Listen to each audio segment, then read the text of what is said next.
ഒരിക്കൽ കൂടി എല്ലാ പ്രേക്ഷകരെയും പ്രഭാത കേരളത്തിലേക്ക് സ്വാഗതം ചെയ്യുകയാണ്. നമുക്ക് ഒരുപാട് വാർത്തകൾ കൂടി നോക്കേണ്ടതുണ്ട്. VM സുധീരന്റെ പ്രസ്താവനയ്ക്കെതിരെ പരോക്ഷ വിമർശനവുമായി ആറ്റിങ്ങൽ MP അടൂർ പ്രകാശ്. 2016 തെരഞ്ഞെടുപ്പിൽ UDF പരാജയപ്പെട്ടതിന്റെ കാരണം സമൂഹത്തിന് നന്നായി അറിയാമെന്ന് അടൂർ പ്രകാശ്. എത്ര വലിയ ത്രികോണ മത്സരത്തിലും ആറ്റിങ്ങലിൽ UDF വിജയം സുനിശ്ചിതമാണ്. ഏത് കേന്ദ്രമന്ത്രി മത്സരിച്ചാലും മത്സരരംഗത്ത് നിന്ന് താൻ ഒളിച്ചോടില്ല എന്നും ആറ്റിങ്ങൽ MP പറഞ്ഞു.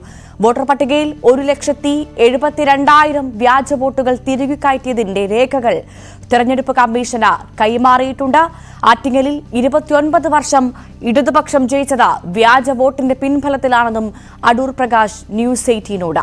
News 18 exclusive.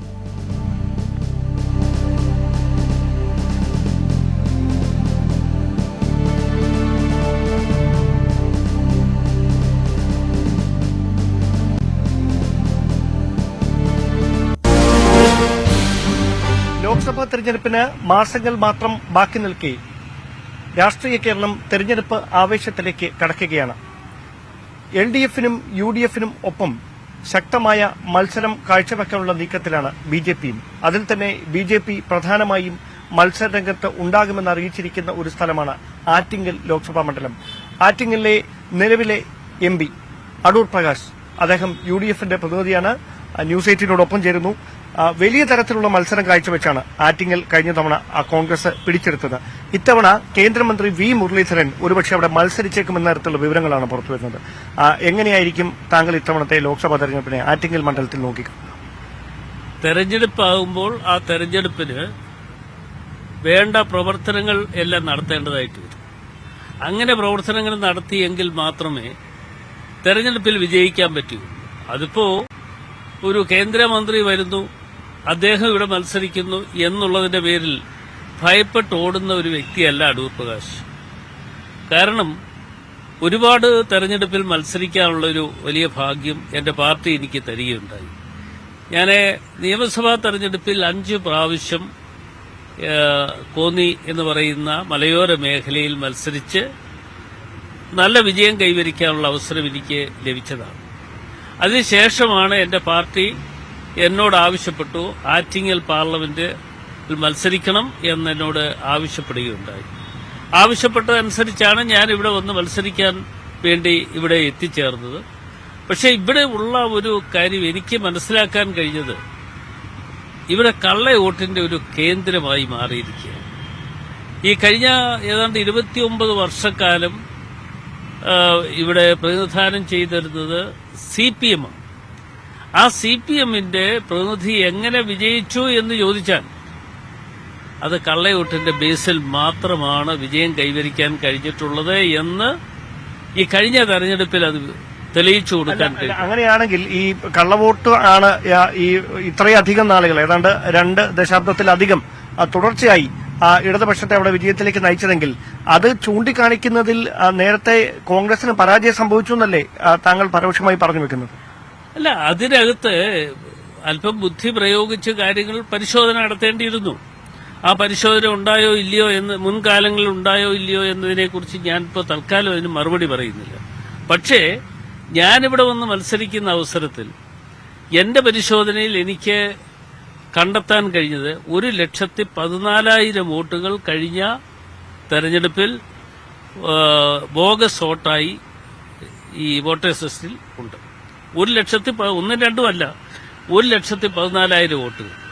ആ 1,14,000 വോട്ടുകൾ ഉണ്ട് എന്ന് കണ്ടെത്തിയതിനു ശേഷം അന്ന് തെരഞ്ഞെടുപ്പ് കമ്മീഷന് മുമ്പിൽ പരാതി ഞാൻ കൊടുത്തു. കേരളത്തിൽ അതുകൂടാതെ തന്നെ കേന്ദ്ര തെരഞ്ഞെടുപ്പ് കമ്മീഷന് മുമ്പിലും ഞാൻ ഇതിന്റെ തെളിവുകൾ സഹിതം അവിടേക്ക് കൊടുത്തു. അന്നത്തെ ജില്ലാ കളക്ടർ എന്നോട് പറഞ്ഞ് ആശ്വസിപ്പിച്ച ഒരു വാക്കുണ്ട്, ഇവിടെ അങ്ങനൊന്നും ഇല്ല, ഒരു കുഴപ്പവും ഇല്ല എന്നാണ് എന്നോട് പറഞ്ഞ് ആശ്വസിപ്പിച്ചത്.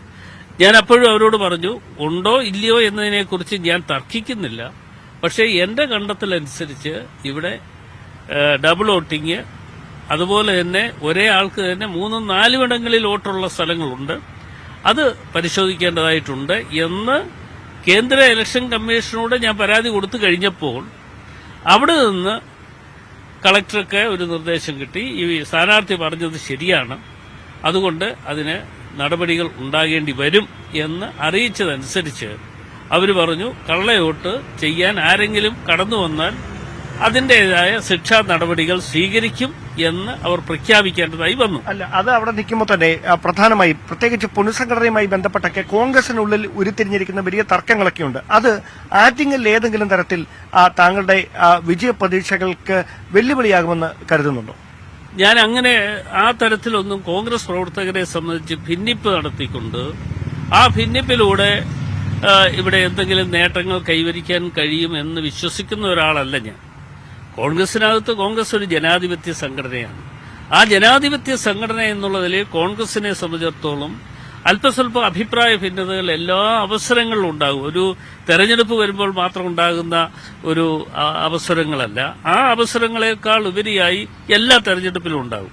അതേസമയം മറ്റ് രാഷ്ട്രീയ പ്രസ്ഥാനങ്ങളിൽ അതുപോലെ അവസരങ്ങൾ ഉണ്ടെങ്കിലും അത് പുറത്തു വരില്ല.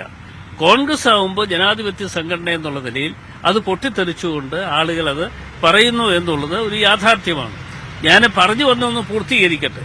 പറഞ്ഞു വന്നത് ഈ കഴിഞ്ഞ തെരഞ്ഞെടുപ്പിൽ ഞാൻ കണ്ടെത്തിയ 1,14,000 ആയിരുന്നു എങ്കിൽ ഇപ്പോൾ വോട്ടേഴ്സ് ലിസ്റ്റിൽ 1,72,000 ബോഗസ് വോട്ടുകൾ കടന്നുകൂടിയിട്ടുണ്ട്.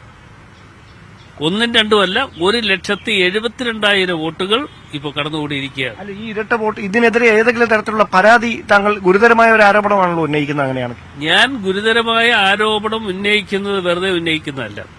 ഞാൻ ഇത് തെരഞ്ഞെടുപ്പ് ഇവിടുത്തെ ഇലക്ഷൻ കമ്മീഷണർക്ക് ഞാൻ പരാതി നേരിട്ട് പോയി അദ്ദേഹത്തിന് സമർപ്പിച്ചു. അതുകൂടാതെ കേന്ദ്ര ഇലക്ഷൻ കമ്മീഷണർ മുമ്പിലും എന്റെ പരാതി ഞാൻ നൽകുകയും അവിടെ കേരളത്തിന്റെ ചുമതല വഹിക്കുന്ന ആളിനെ നേരിട്ട് കണ്ട് ഞാൻ ഈ കാര്യങ്ങൾ ബോധ്യപ്പെടുത്തുകയും ചെയ്തിട്ടുണ്ട്. അപ്പോൾ ഇപ്പോ ഈ വോട്ടേഴ്സ് ലിസ്റ്റ് ശുദ്ധീകരിക്കുന്ന ഒരു സമയമുണ്ട്, അല്ലെങ്കിൽ പുതിയതായി വോട്ടർമാരെ ചേർക്കുന്ന സമയമുണ്ട്. അതിൽ എല്ലാം പരിഹരിക്കപ്പെടും എന്നാണ് അവരും എന്നോട് പറഞ്ഞിട്ടുള്ളത്. അല്ല, അവിടെ ഈ ഒരു ത്രികോണ മത്സരത്തിനുള്ള സാധ്യത, അതായത് ഈ ഇടതുപക്ഷം വലിയ തരത്തിൽ പ്രതീക്ഷ അർപ്പിച്ചിരുന്ന ഒരു മണ്ഡലം കോൺഗ്രസ് വലിയ തിരിച്ചറിവ് വരവ് നടത്തിയ ഒരു മത്സരം, സ്വാഭാവികമായി അത് ഒരു അഭിമാന പോരാട്ടമായി മാറുകയാണ്. ഇപ്പോൾ ഈ 2024 നടക്കാൻ പോകുന്ന ലോക്സഭാ തെരഞ്ഞെടുപ്പിൽ അവിടേക്ക് BJP കൂടി വലിയ പ്രതീക്ഷയോടെ ആറ്റിങ്ങിലേക്ക് കടന്നു വരുമ്പോൾ അത് വലിയ തരത്തിലൊരു ത്രികോണ മത്സരമായി മാറുമെന്ന് താങ്കൾ കരുതുന്നുണ്ട്? തെരഞ്ഞെടുപ്പാകുമ്പോൾ ആർക്ക് വേണേലും മത്സരിക്കാം. അതിപ്പോ കോൺഗ്രസ് എന്ന് UDF എന്ന് മാത്രമല്ല, CPM എന്ന് മാത്രമല്ല, മറ്റ് രാഷ്ട്രീയ പാർട്ടി, ഇപ്പൊ BJP കഴിഞ്ഞ തെരഞ്ഞെടുപ്പിലും ത്രികോണ മത്സരം ഉണ്ടായിരുന്നല്ലോ. കഴിഞ്ഞ തെരഞ്ഞെടുപ്പ് സമയത്തും ഞാൻ ഇവിടെ മത്സരിക്കുന്ന സമയത്ത് ത്രികോണ മത്സരമായിരുന്നു. BJP ഉൾപ്പെടെയുള്ള ആളുകൾ, ശോഭാ സുരേന്ദ്രനായിരുന്നു BJPയുടെ സ്ഥാനാർത്ഥി.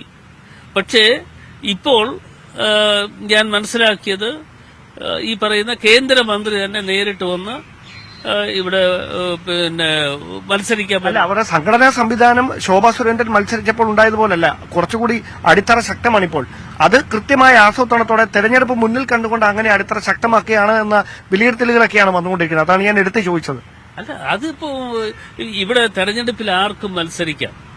അതിപ്പോ കേന്ദ്രമന്ത്രിയാകട്ടെ, അല്ലെങ്കിൽ കേന്ദ്ര സഹമന്ത്രിയും ഇപ്പൊ മത്സരിക്കുന്നു എന്നറിഞ്ഞു. അതല്ല, ക്യാബിനറ്റ് മന്ത്രിയായിരിക്കാം. ആര് വന്നാലും ഒരു തെരഞ്ഞെടുപ്പ് എന്ന് പറയുമ്പോൾ ആ തെരഞ്ഞെടുപ്പിനെ സംബന്ധിച്ചിടത്തോളം തെരഞ്ഞെടുപ്പിൽ കാര്യക്ഷമതയോടുകൂടി പ്രവർത്തിച്ച് ആ കാര്യക്ഷമതയോടുകൂടി പ്രവർത്തിക്കാൻ കഴിഞ്ഞ് ജനങ്ങളെ കാര്യങ്ങൾ ബോധ്യപ്പെടുത്തി കാര്യങ്ങൾ മുമ്പോട്ട് പോവുക എന്നുള്ളത് തന്നെയാണ് എന്നെ സംബന്ധിച്ചിടത്തോളം എന്റെ മുഖ്യമായ ലക്ഷ്യം. അല്ല, ഈ UDF ഇത്തവണയും വലിയൊരു ഉറച്ച വിജയപ്രതീക്ഷയിലാണ്. താങ്കൾ ഈ ലോക്സഭാ മണ്ഡലത്തിൽ നിന്ന് വീണ്ടും മത്സരിച്ചാൽ വലിയ പ്രതീക്ഷയിൽ തന്നെയാണ്. അതിന് ഒരു സംശയമില്ലല്ലോ. ഞാൻ ഈ കഴിഞ്ഞ 5 വർഷക്കാലം ഞാൻ മുൻകാലങ്ങളിൽ ഉണ്ടായിരുന്ന MPമാരെ പോലല്ല.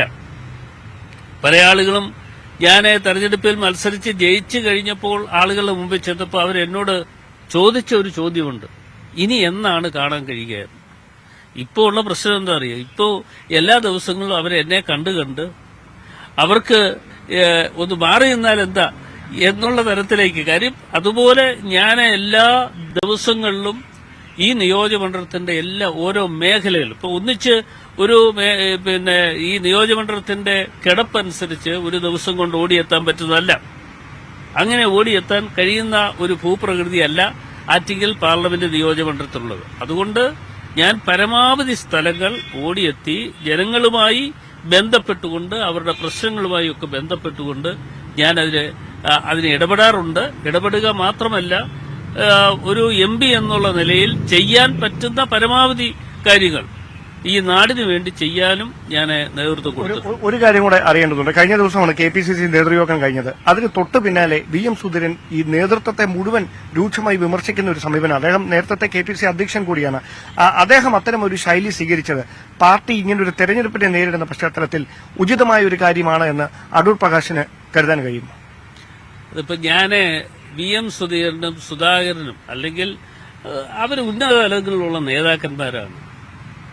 അപ്പൊ ഉന്നത തലങ്ങളിലുള്ള നേതാക്കന്മാരെന്നുള്ള നിലയിൽ അവര് പറയുന്നതിന് മറുപടി പറയാൻ ആ സ്ഥാനത്തേക്ക് പറയേണ്ടി വരുന്ന ഒരു സ്ഥാനത്തേക്ക് എത്തിച്ചേർന്നുവെങ്കിൽ അപ്പോൾ ഞാൻ പറയാം. അതല്ലാതെ കണ്ട് ഞാൻ ആരെയും വിമർശിക്കാൻ തയ്യാറല്ല.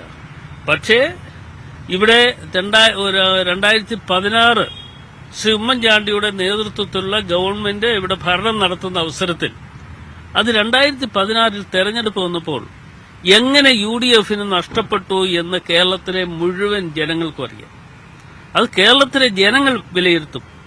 ജനങ്ങൾ വിലയിരുത്തിക്കൊണ്ട് ഇതെന്താണ് സംഭവിച്ചത് എന്നതിനെക്കുറിച്ച് ജനങ്ങൾ വിലയിരുത്തട്ടെ. ഒരുപക്ഷെ അതുകൊണ്ടായിരിക്കുമോ ഈ കോൺഗ്രസ് ദേശീയ നേതൃത്വം പോലും അദ്ദേഹം മുമ്പോട്ട് വെച്ച നിർദ്ദേശങ്ങൾ പരിഗണിക്കാത്ത ഒരു പശ്ചാത്തലം ഉണ്ടായത് താങ്കൾ ഇപ്പോൾ സൂചിപ്പിക്കുന്ന ഈ 2016 കലുഷിതമായ രാഷ്ട്രീയ സാഹചര്യം തന്നെയായിരിക്കും? അല്ല, അത് കേന്ദ്ര നേതൃത്വമാണ് തീരുമാനിക്കേണ്ടത്. കേന്ദ്ര നേതൃത്വം അതൊക്കെ മനസ്സിലാക്കിക്കൊണ്ട് പ്രവർത്തിക്കുമെന്നാണ് ഞാൻ കരുതുന്നത്. ഇപ്പോൾ അതിന് ഇവിടെ നടന്ന ചർച്ചയുമായി ബന്ധപ്പെട്ടുകൊണ്ട് ആ ചർച്ചയ്ക്ക് മറുപടി പറയുവാനോ അത് സുധീരൻ ചെയ്തത് ശരിയെന്ന് പറയാനോ അല്ലെങ്കിൽ മറ്റൊരാൾ ചെയ്തത് തെറ്റെന്ന് പറയാനോ ഒന്നും ഞാൻ തയ്യാറല്ല. ഞാനൊരു പാർട്ടി പ്രവർത്തകനാണ്. പാർട്ടി പ്രവർത്തകൻ എന്നുള്ള നിലയിൽ എപ്പോഴും മാന്യതയും അതേപോലെ തന്നെ പാർട്ടിക്ക് ദോഷം വരാത്ത തരത്തിലുള്ള പ്രവർത്തനങ്ങൾക്ക് നേതൃത്വം കൊടുക്കുകയും ചെയ്യുകയാണ് ഏറ്റവും അത്യാവശ്യം. കോൺഗ്രസിനെ സംബന്ധിച്ചിടത്തോളം അങ്ങനെ ഒരു നിലപാട് സ്വീകരിച്ചുകൊണ്ട് മുമ്പോട്ട് പോയാൽ തീർച്ചയായും കേരളത്തിലെ ഇന്ന് കാണുന്ന പല കാര്യങ്ങൾക്കും പരിഹാരമുണ്ടാക്കിക്കൊണ്ട് മുമ്പോട്ട് പോകാൻ ഈ UDFന് കഴിയും. ഓക്കെ, അപ്പം എന്തായാലും വലിയ തരത്തിലുള്ള വിജയപ്രതീക്ഷയാണ് വീണ്ടും ആറ്റിങ്ങൽ മണ്ഡലത്തിൽ ഉണ്ടാകും എന്ന് അടൂർ പ്രകാശ് പങ്കുവെക്കുന്നത്. ത്രികോണ മത്സരം നടന്നേക്കും, അല്ലെങ്കിൽ വലിയ ശക്തമായ ത്രികോണ മത്സരം നടക്കുമെന്ന് പറയുന്നു. അതോടൊപ്പം കേന്ദ്ര സഹമന്ത്രി V മുരളീധരൻ തന്നെ അവിടെ മത്സരരംഗത്തേക്ക് എത്തുമെന്ന് പറയുമ്പോഴും അതൊന്നും തനിക്ക് പ്രശ്നമല്ല. ശുഭപ്രതീക്ഷയിൽ തന്നെയാണ് മണ്ഡലം നിലനിർത്താൻ കഴിയുമെന്ന വലിയ പ്രതീക്ഷയാണ് അടൂർ പ്രകാശ് ന്യൂസ് 18 പങ്കുവെക്കുന്നത്. വളരെ നന്ദി ഞങ്ങളോടൊപ്പം സമയം പങ്കിട്ടതിന്.